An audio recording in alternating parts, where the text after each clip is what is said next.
Islampur college के eco club ने field journalism पर 3 दिवसीय कार्यशाला का आयोजन किया। कॉलेज की प्रोफेसर कंचन रॉय सोमवार को स्टूडेंट्स के साथ वर्कशॉप के कोऑर्डिनेटर के तौर पर इस्लामपुर शिशु उद्यान में शामिल हुई।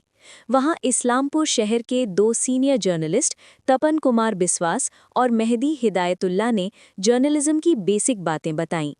कंचन रॉय ने बताया कि मंगलवार को पानी बचाने, नदी के कटाव और नदी के रिसोर्स के बचाव पर वर्कशॉप होगी। आखिरी दिन शहर में पानी की निकासी पर वर्कशॉप होगी, जिसमें प्लास्टिक कैरी बैग पर बैन भी शामिल है। এখন দেখো আমরা পার্কে এই যে বিষয়টা করতে এসেছি, বুঝতে পারছো তো? এতক্ষণ ধরে আমরা করেও চলেছি, ভালো এবং খারাপ দুটোই আমরা দেখতে এসেছি। সাংবাদিকের চোখ বাবু রয়েছেন এবং মেহেদি বাবু রয়েছেন আজকে তোমাদের মধ্যে, তারা সিনিয়র জার্নালিস্ট ইসলামপুরে।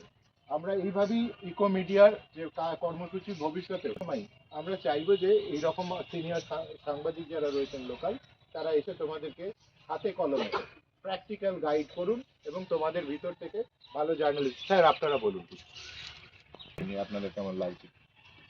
আজকে খুব ভীষণ ভালো লাগছে যে ওরা এতটাই আগ্রহী আর কি, যে দীর্ঘ সময় এবং ধৈর্যের সঙ্গে অনেক কিছু শিখলো আর কি, শেখার আগ্রহ রয়েছে এবং যে টাস্কগুলো দেওয়া হলো সেগুলো ওরা করবে আর কি, এবং অনেক কিছু জানতেও পারলো এবং কীভাবে খবর হয়, কীভাবে কি জানা, যে শেখার যে পার্টটা আজকের ডেটে মাসকমের ইসলামপুর কলেজের পক্ষ থেকে একটা আসে, আমাদের কাছে প্রস্তাব আসে যে ইসলামপুর কলেজ ইকো জার্নালিজমের উপর এরা একটা কর্মশালা নিয়েছে। সেই কর্মশালায় আমাদের সেখানে উপস্থিত থাকতে বলা হয়। আমরা ইসলামপুর কলেজের ছেলেমেয়েদের রয়েছে, ছেলেমেয়েরা এরা দেখলাম ইসলামপুর পার্কে রয়েছি, আমরা রয়েছে এই পার্কে যে তোমরা যে দেখলে বিভিন্ন যে খারাপ দিক, ভালো দিক এবং এনভায়রনমেন্ট এটাকে কীভাবে ডেভেলপ করা যায় সেটা তোমরা দেখতে পেলে, তাই তো? এর ফলে এইভাবে জার্নালিজমটা তোমাকে এখান থেকে উঠে আসবে এবং কীভাবে তুমি প্রেজেন্টেশনটা করবে। এখানটাতে শুধু প্রেজেন্টেশন নয়, এইটাকে তোমার কর্পোরেশন পার্টটাও টানতে হবে এবং এটা প্রশাসনের দৃষ্টি আকর্ষণ করতে হবে, কর্তৃপক্ষের দৃষ্টি আকর্ষণ করতে হবে।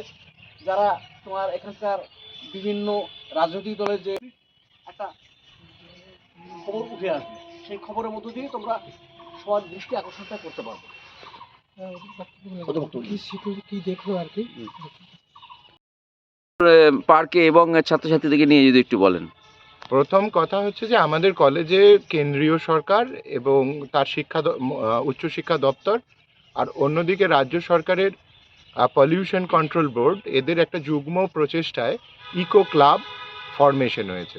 সেই ইকো ক্লাবের যেটা মিডিয়া ইউনিট, আমি তার ভলেন্টিয়ার্স এবং শিক্ষা প্রতিনিধিদেরকে, শিক্ষক যারা প্রতিনিধি হয়েছেন তাদেরকে নিয়ে এখানে এসেছি।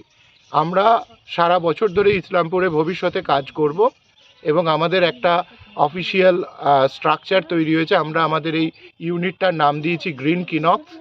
গ্রিন অর্থে পরিবেশ আর কিনক্স অর্থে যারা কন্টেন্ট তৈরি করে। তাহলে আমরা একটা কলেজের পক্ষ থেকে গ্রিন মিডিয়া শুরু করতে চলেছি। এরা তার ট্রেনিশিপ আপনাদের এখানকার সিনিয়র সাংবাদিকদের কাছ থেকে পার্ট নেবে কলকাতা এবং দিল্লি থেকে। আমি বিভিন্ন হাউসের সাংবাদিকদেরকে বলেছি, তারা প্যানেল ডিসকাশনে বলবেন এবং বেশিরভাগই ল্যাঙ্গুয়েজের স্টুডেন্ট আছে এখানে, সোশিওলজি স্টুডেন্ট আছে, হিস্ট্রি স্টুডেন্ট আছে। তো অ্যাক্রস হিউম্যানিটিস তাদের কাছে বাচ্চাদেরকে নিয়ে এসেছি যে খবর কি করে তৈরি করতে হয় আর পরিবেশ সংক্রান্ত খবর বিশেষ করে কি করে তৈরি করতে হয়। এটা হচ্ছে আজকের ওয়ার্কশপের মূল বিষয়।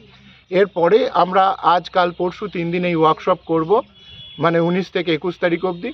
আর 27 থেকে 30 তারিখ অবধি আমরা এদেরকে নিয়ে যাচ্ছি জলদাপাড়াতে।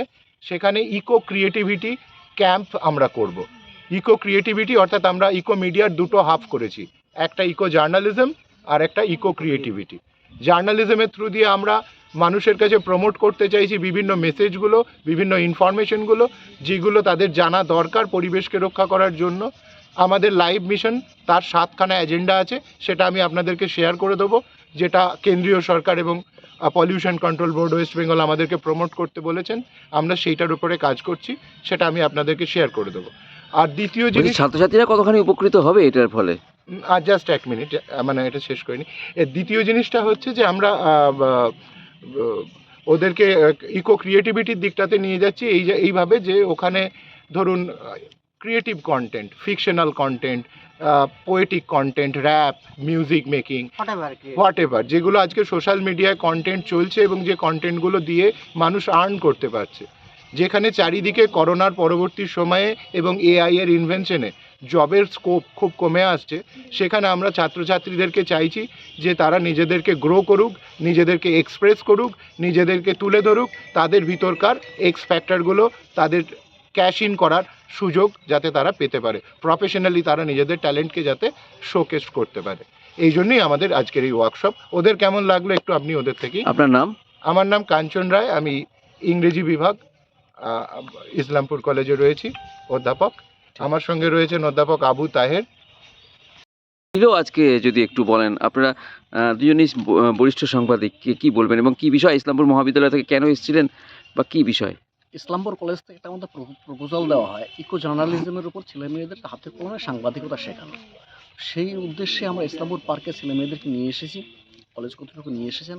তাদেরকে আমরা সাংবাদিকতার বিভিন্ন দিক, সেই দিকগুলো নিয়েই আমি এবং মেহেদি হেদায়েতুল্লাহ এই দুজনেই আমরা বিষয়টি তুলে ধরলাম, ছেলে মেয়েদের বোঝানোর চেষ্টা করলাম এবং তাদেরকে সাংবাদিকতা বিভাগে কী করে আকর্ষণীয় করা যায় সেদিকটা আমরা পাশাপাশি আমরা তাদেরকে একটু এই স্বল্প সময়ের মধ্যে যেটুকু শিক্ষা দেওয়ার সেটা চেষ্টা করেছি আমরা।